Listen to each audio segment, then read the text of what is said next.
네, 우리 하나님의 크신 사랑과 기쁘신 평화가 새물교회 교우 여러분 모두 위에 속속들이 임하기를 간절히 축복드립니다. 우리 삶의 기본을 이루는 것이 있습니다. 많은 것들이 필요하겠죠. 그러나 저는 그 중에 우리 삶에 가장 필요한 것이 있다면 그것은 신뢰다라는 생각을 하게 됩니다.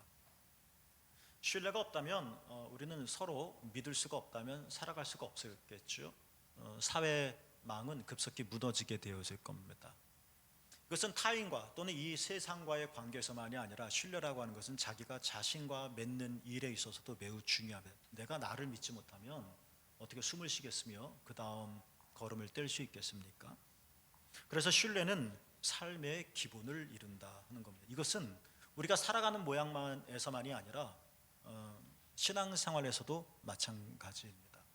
신뢰는 삶의 기본을 이룬다. 막 태어난 아이는 제일 먼저 어머니와의 관계를 통해서 신뢰를 배운다고 합니다. 에릭슨이라고 하는 사람의 그 심리학자에 의하면 그렇죠. 까난 아기들이 잠을 깨면 막 울잖아요. 들리는 말에 의하면 그 우는 이유가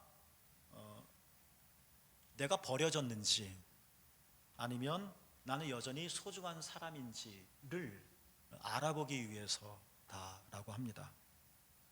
엄마가 우는 아이의 소리를 듣고 막 달려가죠. 그리고 품에 우는 아이를 안습니다. 자, 이 따뜻한 엄마의 품에 안긴 아기는 이렇게 생각합니다. 언제나 나를 돌봐줄 사람이 있구나 하는 것 말입니다. 그리고 그런 경험들을 통해서 자신의 삶은 안전하구나 라는 것을 배우게 된다고 그러죠. 그런데 아이는 늘 아이는 아닙니다. 크겠죠. 그리고 언젠가는 부모를 떠나게 됩니다. 상급 학교를 진학을 하든지 직장을 잡든지 아니면 결혼을 하게 되면 진짜 부모와 떨어지게 되었습니다. 엄마 품에 앉아서 늘 살 수만 있는 것은 아니겠죠. 내가 힘들 때 응앙하고 울면 엄마가 나에게 달려와서 안아주던 이 경험은 더 이상 이 성인이 된 자녀들에게는 없을 겁니다. 이제 그들은 엄마 없이 아빠 없이 혼자의 힘으로 헤쳐나가야 합니다. 많은 어려움이 있을 겁니다. 때로는 힘에 겨워서 울기도 할 겁니다. 엄마 품에 있을 땐 어머니의 따뜻한 품에 안겨서 나는 안전하구나, 엄마는 이렇게 나를 돌보아 주는구나 라는 긍정적인 신뢰 경험을 할 수 있는데 부모님을 떠납니다. 홀로 찬바람을 맞습니다. 부모님은 내 곁에 계시지 않습니다. 그러면 이런 성인이 된 이후에 우리는 어떻게 신뢰의 삶을 또 배워나갈 수 있을까 하는 생각을 하게 됩니다. 그렇지만 많은 심리학자들에 의하면 함께 있을 때보다 떨어져 있을 때 배운 신뢰의 경험이 더 깊고 크다고 합니다. 이 자녀들이 부모와 떨어져 살면서도 여전히 어떻게 신뢰의 경험들을 쌓을 수 있을까? 이렇답니다. 신뢰의 경험, 그러니까 내가 어렸을 때 부모님과 함께 있었을 때 배웠던 이 신뢰의 경험, 이것을 여러분이 보신 이 화면에 두 번째 문장이 중요한데요. 기억을 통해서. 뭐를 통해서요? 기억을 통해서. 내가 여전히 떨어져 있어도 나는 여전히 신뢰를 배워나갈 수 있다는 겁니다. 만약 함께 있을 때만 신뢰를 배우는 거라면 우리는 결코 떨어지지 말아야 돼요. 떨어지면 큰일 나는 겁니다. 근데 우리는 떨어지게 되어져 있습니다. 그럼 우리는 그냥 절벽 사이에 아슬아슬하게만 살아가는 것이 아니라 떨어져 있어도 우리는 여전히 함께 있음 같이 신뢰를 터득할 수 있는 거예요. 그걸 어떻게 해요? 기억을 통해서. 그러니까 어머니와 함께 있으면서 이렇게 체험되어졌었던 이 신뢰 경험들이 이제 예를 드는 거죠. 어머니와 헤어져서 나 혼자 살 때 부딪히는 싸나운 바람 속에서도 여전히 내가 이 삶을 살아가는 것이 의미 있을까? 어떻게 신뢰할 수 있을까요? 어머니 경험, 신뢰의 경험들을 내가 다시 기억해내는 겁니다. 그래서 어머니와 떨어져 있는 내 현재의 삶 속에 풀어내는 겁니다. 그러면서 우리는 마치 어린아이가 엄마 품에 안겨 있을 때, 나를 돌봐줄 사람이 있구나, 내 삶은 안전하구나 하는 것들을 경험하듯이, 이 기억을 통해서 과거의 신뢰의 경험을 현재화시킴으로 우리는 세상은 두려운 것이 아니라 안전한 것이구나, 미래는 걱정투성이가 아니라 희망의 시간이구나 하는 것들을 배워 나갈 수 있다는 겁니다. 그러니까 어렸을 때, 그래서 부모님과의 관계와 사랑이 중요하다 하는 이유가 바로 여기에 있는 거겠죠. 이거는 뭐 우리가 다 상식적으로 알만한 정서의 이야기인데, 성경을 한번 돌아가 보겠습니다. 이스라엘이 애굽의 종에서 430년이라고 하는 어마어마한 어둠의 터널을 끝내고 드디어 자유인이 되었습니다. 비유하자면 태어난 겁니다. 새로운 존재가 된 겁니다. 430년 동안 자율적이지 못했고 주도적이지 전혀 못했습니다. 시켜야만 했고 심지어 맞아야만 했습니다. 자신의 꿈을 꿀 수도 없었습니다. 내 인생을 계획할 수도 없었습니다. 한다 한들 소용이 없었겠죠. 그런데 이 430년의 애굽의 종에서 이제 자유인이 되었습니다. 얼마나 신났을까요? 얼마나 가슴이 부풀었을까요? 이렇게 자유인이 된, 애굽에서 탈출한 이스라엘 사람들은 마치 막 태어난 어린 아이와 같습니다. 꿈과 같은 삶을 살지만 그러나 불안하기는 그지없는 겁니다. 어린아이 같이 막 우는 겁니다. 그래서 하나님은 그 이스라엘 백성들이 구한 모든 것을 한 번도 거절하신 적이 없었습니다. 말도 안 되는 부탁이지만, 철부지 같은 부탁이지만 먹을 것이 없다고 징징거릴 때 하나님은 만나와 메추라기를 주셨습니다. 매일 주셨다는 것이 놀랍습니다. 매일 주셨다. 또 목이 탈 때, 정말 목말라 죽을 것 같을 때 하나님은 반석을 쳐서 생수를 주시기도 하셨고, 깊은 샘에서 물을 떠 주기도 하셨습니다. 갈증날 때 시원한 냉수가 얼마나 맛있는지 우리는 알잖아요. 자신의 힘으로 도저히 감당할 수 없는 아말렉이라고 하는 이 광야의 부족이 공격해 올 때 이제 우린 죽었다 싶었겠죠. 그런데 우리는 그 사건을 알고 있죠. 하나님께서 아말렉의 공격을 막으셨고 또 안전하게 이스라엘 백성을 지켜주셨습니다. 그러니까 막 태어난 어린아이 같은 자유인 이스라엘 백성은 어린아이 때 광야에서 이런 경험들을 계속하면서 배워나가는 겁니다. 뭐를요? 하나님은 언제나 나와 함께 하시는구나. 이걸 배워나가는 겁니다. 단순히 하나님께서 만나주신 거 가지고 배불리 먹고 배 둥둥 두드리면서 행복해, 이거는 자유인이 아닙니다. 이것은 속 깊은 인간이 절대로 아닙니다. 우리는 그런 경험들을 하나하나 차곡차곡 쌓아나가면서 배워나갑니다. 하나님은 언제나 나와 함께 하시는구나. 여러분, 광야는 결코 쉬운 삶이 아닙니다. 광야는 만만한 삶이 아닙니다. 광야가 쉽다, 편하다, 안락하다, 아닙니다. 절대로 아니죠. 우리의 삶이 쉽지 않습니다. 그러나 우리는 이러한 경험들을 통해서 터득합니다. 나는 나 혼자가 아니구나. 하나님이 나와 함께 하시는구나. 단순히 하나님께서 동무처럼 나와 함께 하신다는 것이 아니라, 그러기 때문에 내 삶은 안전하구나 하는 걸 우리는 배워나갑니다. 이걸 저는 신뢰 경험이라고 표현하고 싶은 겁니다. 이 이야기가 어디에 나와 있느냐면 출애굽기입니다. 출애굽기는 애굽에서 나와서 탈출한 백성들이 시내산에 이르러 거기에 머무는 때까지의 이야기입니다. 레위기는 시내산에 머물 때 하나님께서 법을 주셨는데 이 법을 소개한 책입니다.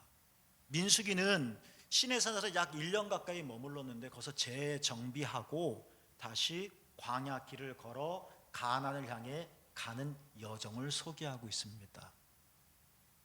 제가 여러분에게 소개해드렸었던 이야기는 출애굽기인데요. 이제 우리는 신명기 이야기를 한번 살펴봅시다. 신명기는 어떤 책이냐? 애굽을 나왔고 시내산에 머물렀고 광야를 걸었고 이제 하나님께서 약속하신 저 가나안 땅 목전에 두고 있습니다. 이제 건너갈 겁니다. 이스라엘 백성들이 한 곳에 다 모여 있을 때 모세가 이 백성들에게 설교를 합니다. 신명기서는 모세의 설교입니다. 어떤 내용을 하느냐면 과거를 회상합니다. 광야 걸었던 40년을 하나하나 이야기합니다. 우리 그때 이랬지? 맞아요, 맞아요. 그때 하나님이 이렇게 하셨었단다. 맞아요, 생각나요. 과거를 40년 하나하나 짚어 나갑니다. 이게 신명기 이야기입니다. 그런데 신명기는 단순히 과거 회고록이 아니라 신명기 1장 8절이나 신명기 8장 1절이나 또 다른 어떤 곳곳에서 나와 있는 신명기의 줄거리를 알 수 있는, 배경을 알 수 있는 내용이 있는데요. 이제 애굽을 탈출하고 광야 40년을 지나간 이스라엘 백성들이 지금까진 한 번도 가보지 못했던 땅에 들어갑니다. 한 번도 살아가지 못했던 땅으로 들어갑니다. 약속의 땅입니다. 하나님께 주시겠다고 한 약속의 땅입니다. 그러나 살아본 적이 없습니다. 그러니 사실은 기대도 되면서 두렵습니다. 경험이 없으니까. 그래도 들어가야 되는 이 가나안 땅, 이제 들어갈 텐데 그 바로 직전에 하나님께서 너희가 요단강을 건너서 가나안에 들어가는 이 일은 지금까지 너희가 걸어왔었던 광야와는 전혀 다른 새로운 차원의 삶인데 신명기의 목적입니다. 그 땅에 들어가기 위해서 너희가 준비해야 할 것이 있다라는 내용을 말합니다. 이게 예를 들어 소개해드렸던 신명기 1장 8절, 8장 1절 기타 등등 나옵니다. 그러면 정말 꿈과 같은 이 약속의 땅을 들어가기 위해서 뭘 준비해야 한다는 걸까요? 신명기가 그걸 풀어놓습니다. 어떤 준비냐면 모세가 하나님의 말씀을 받아 이렇게 말합니다. 8장 2절에 세번역 성경으로 옮겨왔는데 이렇습니다. 40년 동안 하나님이 너희를 어떻게 인도하셨는지 기억하십시오 말합니다. 뭐 하라고요? 기억하십시오. 뭘요? 하나님이 어떻게 인도하셨는지. 언제요? 과거 40년 동안. 어떻게 하라고요? 기억하십시오. 이 얘기를 합니다. 그러면 하나님께서 어떻게 인도하셨나요? 진짜 40년 동안? 이게 신명기 8장 4절에 나옵니다. 오늘 본문이죠. 지난 40년 동안 광야길을 계속 걸어오면서도 당신들의 몸에 걸친 옷이 헤어진 일이 없고 끊임없이 걷고 걸었는데도 당신들의 발이 부르튼 일도 없었습니다. 이렇게 얘기를 합니다. 이건 이스라엘 백성의 실제 경험입니다. 남 얘기하는 게 아닙니다. 자기들이 진짜 경험한 이야기. 맞아. 옷이 해진 일이 없었지. 40년을 걸었도.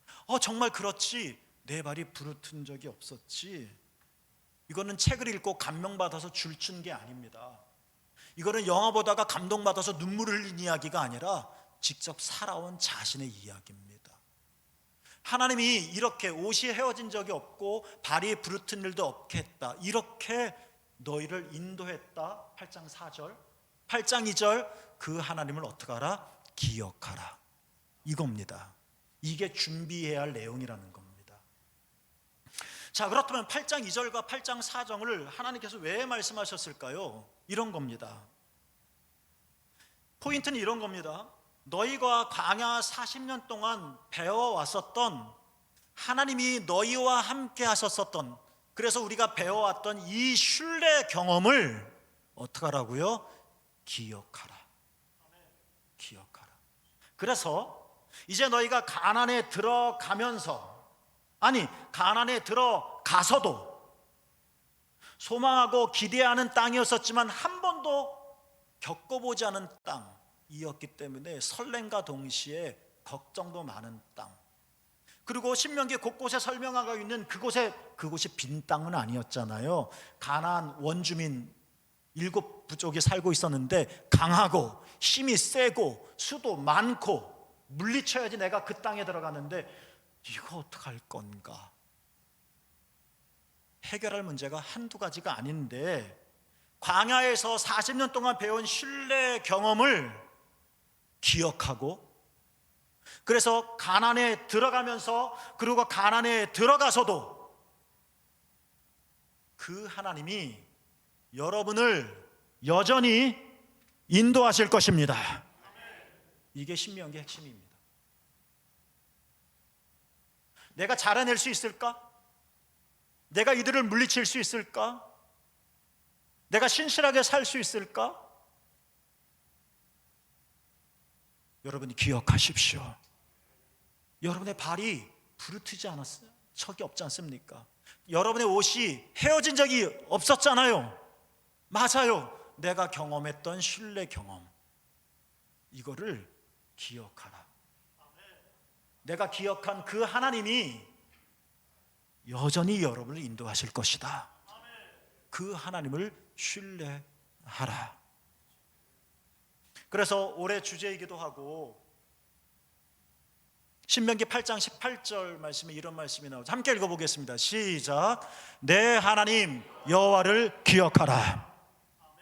이 말씀이 신명기 8장 18절 한 곳에만 나오는 것이 아니라 신명기 말씀에 여러 번 반복해서 나오는 이유가 여기에 있습니다. 기억하십시오. 기억하십시오. 기억하십시오. 여러분 기억하십시오. 신명기가 우리에게 주는 메시지는 결국 이런 것이 아닐까요, 여러분? 성경의 표현대로는 40년 동안 옷이 헤어지지 않고 발이 부르튼 일도 없었다는 것처럼 여러분도 여러분 나름대로의 하나님 신뢰 경험이 있을 거예요. 내가 아팠을 때 하는 일이 완전히 와르르 무너졌을 때,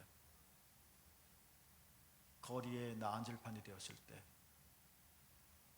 내가 알코올 중독으로 인생을 마감해야 될 순간에, 자녀들과 또 다른 어떤 문제로 인하여 전전긍긍하던 그때,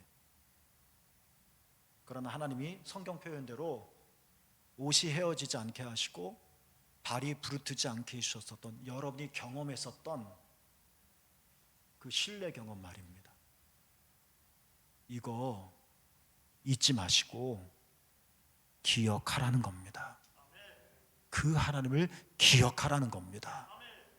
우리가 그 하나님을 기억해낼 때 가나안이라고 하는 새로운 우리의 정말 높고도 황홀하고도 신비한 그 차원으로 넘어가는 순간에 이 기억함으로 우리는 담대하게, 아, 하나님이 여전히 내 삶을 인도하시겠구나.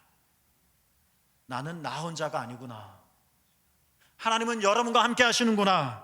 하나님이 여러분을 여전히 인도하실 것이구나. 우리는 이것들을 여전히 새롭게 더 깊이 신뢰하게 되어서 나아갈 수 있다는 겁니다. 여러분 잊지 마시기를 바라요. 하나님을 기억해내시기를 바랍니다. 하나님은 여러분과 함께 하십니다. 하나님은 여러분을 여전히 인도하실 것입니다. 신약 성경 이야기입니다. 가나라고 하는 동네가 있었죠. 혼인잔치가 열렸습니다. 예수님이 어머니 마리아와 함께 초대를 받았습니다. 포도주, 하객들을 정말 기쁘게 했습니다. 너무 맛있었습니다. 신랑 신부가 너무 멋지고 아름다웠습니다. 결혼잔치는 늘 언제나 흥겹습니다. 할 수만 있다면 내 인생 전체가 혼인잔치였으면 좋겠다 하는 생각을 합니다. 그런데요, 예상하지 못했던 일이 일어났습니다. 그것도 큰 일이 말이죠. 뭔가요? 포도주가 떨어졌습니다. 이제 어떡하나요? 이제 어떡하나요?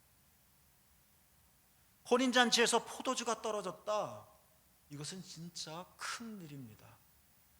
갑자기 흥이 정적처럼 멈춰버렸습니다. 갑자기 즐거움이, 환호와 노래와 춤이 그쳐버렸습니다. 여기저기서 그쳐버린 것만이 문제가 아니라 여기저기서 원성이 터져나오기 시작했습니다. 뭐야? 도대체 이거는 뭐야? 소리가 높아지고 붉어집니다. 신랑 신부 어떡하나요? 이 혼인잔치를 준비한 주인장은 어떻게 해야 되나요? 그러나 여러분이 잘 아시는 것처럼 예수님께서 물로 더 맛있는 포도주를 만드셨습니다. 첫 번째 기적이죠. 이전 포도주도 맛있는데 더 맛있습니다. 더 맛있을 만큼 더 기쁜 결혼식이 되었습니다. 더 신나는 노래와 춤을 표현을 했습니다. 오늘 스토리입니다. 저는 이 이야기가 2000년 전에 예수님께서 실제로 행하신 놀라운 사건인가 동시에 이것은 우리의 삶의 이야기이기도 하다라는 생각을 합니다. 정말 잘 됩니다. 하나님의 은혜죠.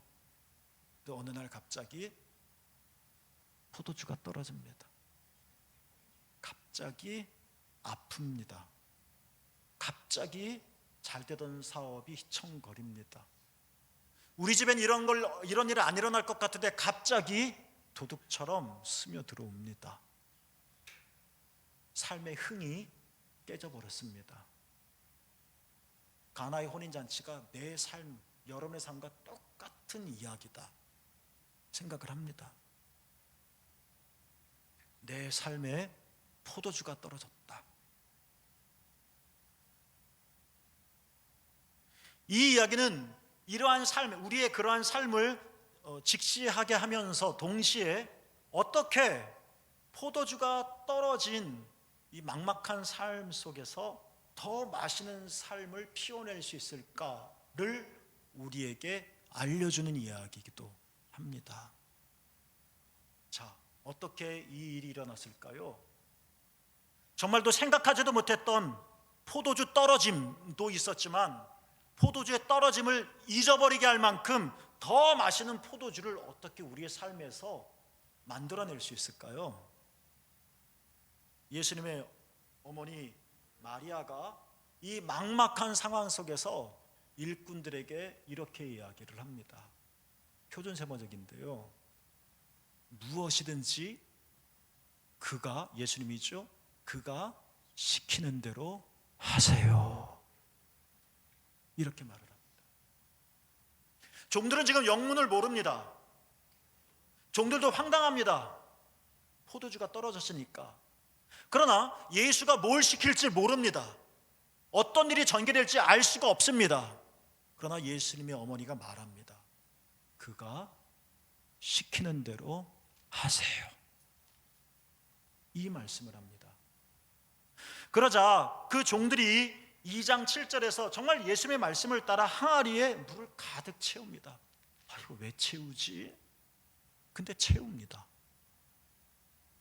채우자 그 떠서 가져다 주어라 라는 예수님의 말씀을 듣고 이 물을 왜 갖다 주라는 거지? 생각할 수 있겠지만 종들이 2장 8절 그대로 했습니다. 그래서 어떤 일이 일어났습니까? 물이 포도주로 바뀌었습니다. 할렐루야. 우리가 꿈꾸는, 진짜 우리가 기대하는, 진짜 우리가 기도하는 그 일이 일어난 겁니다. 포도주, 더 마시는 포도주가 나왔다. 이 사건에서 핵심 단어가 있다면 아마도 이거지 않을까 싶습니다. 순종이라는 것 말입니다. 현대 사회에서 순종은 굉장히 부정적인 의미를 가지고 있습니다.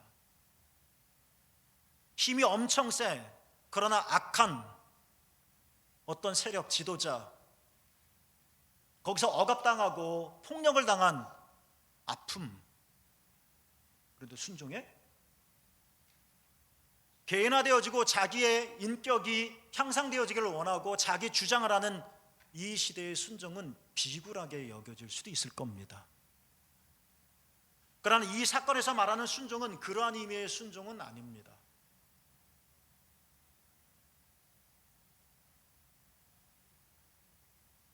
우리에게는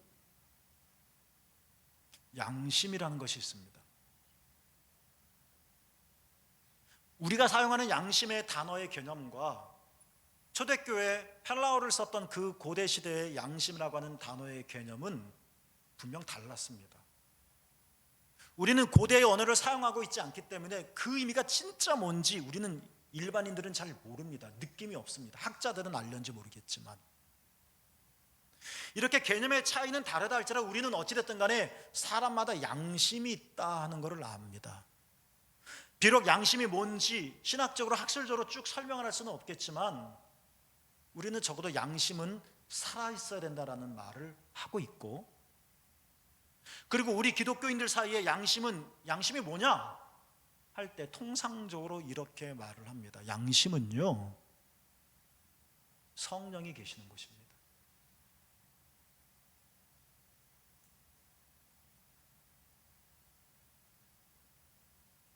양심 없는 사람은 없어요. 진짜 양심이 죽으면 죄송하지만 사람이 아닙니다. 양심이 죽으면. 그러나 우리의 양심은 일반인들과 다르다면 우리는 물과 성령으로 거듭난 그리스도인이기 때문에 너희가 하나님의 성전인 것과 하나님의 영이 너희 안에 거하신 줄 알지 못하느냐 하는 바울의 말처럼 성령이 우리 안에 계시고 내 양심은 성령을 모시는 양심이라는 겁니다. 이게 일반인들의 양심과는 다른 차이점입니다. 말하고자 하는 것은 뭐냐? 우리는요, 신앙의 양심에서 울리는 소리를 미세하지만 듣는다는 겁니다. 듣는다고요. 내가 들은 대로 하지는 않아도 양심이 찔립니다. 내가 이러면 안 되는데 압니다. 소리를 듣는 겁니다. 내 양심 안에 계신 그리스도의 소리를, 내면의 소리를 우리는 듣는단 말입니다. 내가 다음에 어떻게 해야 될지, 내가 뭘 해야 될지, 내가 교회에서 맡은 역할을 내가 어떻게 감당해야 될지, 내가 목사로, 장로로, 권사로, 집사로 뭘 해야 될지, 내가 그리스도인으로서 어떻게 살아야 할지 듣는다는 겁니다. 들어요. 이거 못 들으면, 이 소리가 진짜 없다면 우린 기독교인이 아닙니다, 여러분.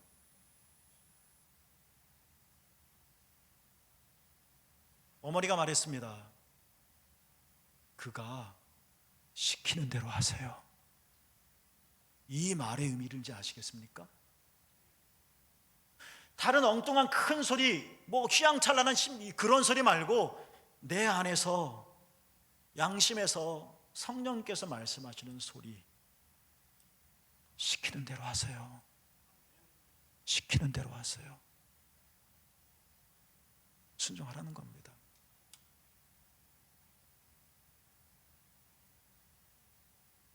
다른 어떤 더 큰 소리를 따라가지 말고 자신의 생각 주입해서 아니 왜 항아리에 물을 넣어? 일반인의 양심은 그렇게 말하겠지만 주님께서 성령을 통하여 내내 살아계셔서 말씀하시는 양심의 소리, 그가 주님이 시키는 대로 하세요. 시키는 대로 하세요. 어마어마한 거 생각하지 마시고 그분이 시키는 대로 하세요.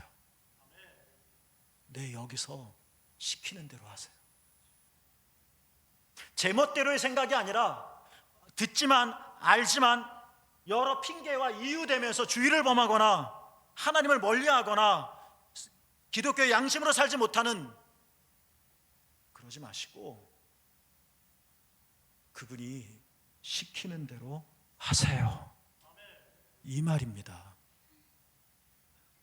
대단한 거 아닙니다. 어려운 거 아닙니다. 기독교인이라면 누구나 다 느낄 수 있고 들을 수 있는 그분의 시킴, 들으세요. 그대로 하세요. 울음과 한숨을 멈추고 어떻게 넘어가나 하는 앞서서 걱정하지 말고 그가 시키는 대로 하세요. 우리는 알잖아요. 몰라요? 그럼 기독교인이 아니죠. 사회적으로 훌륭한 분일 수는 있어도 기독교인은 아닌 거죠.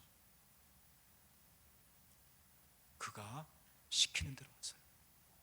어려운 거 아니에요. 그가 시키는 대로 하면 물이 포도주가 됩니다. 내 삶은 달라지는 거예요. 어렵나요?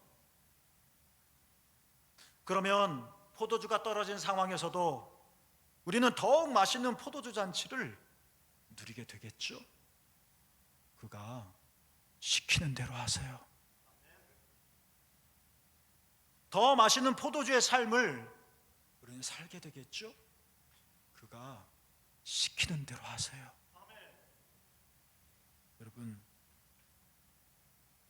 여러분 안에 이미 있는 것처럼 우리는 하나님 신뢰 경험을 가지고 있습니다. 그거를 기억하십시오. 그리고 펼쳐놓으십시오. 그거는 곧 그분이 시키는 대로 하십시오. 저 사람들을 생각하면 발이 안 떨어지겠지만 그분이 시키는 대로 하세요. 가는 겁니다. 이걸 준비하라는 겁니다. 그러면 그 약속의 땅이 너희의 것이 되어진다는 것이죠. 포도주의 떨어짐이 기쁨의 잔치로 변환되어질 거라는 것입니다. 여러분, 더 맛있는 포도주의 삶을 살게 되기를 주님의 이름으로 축복합니다. 기도하겠습니다. 하나님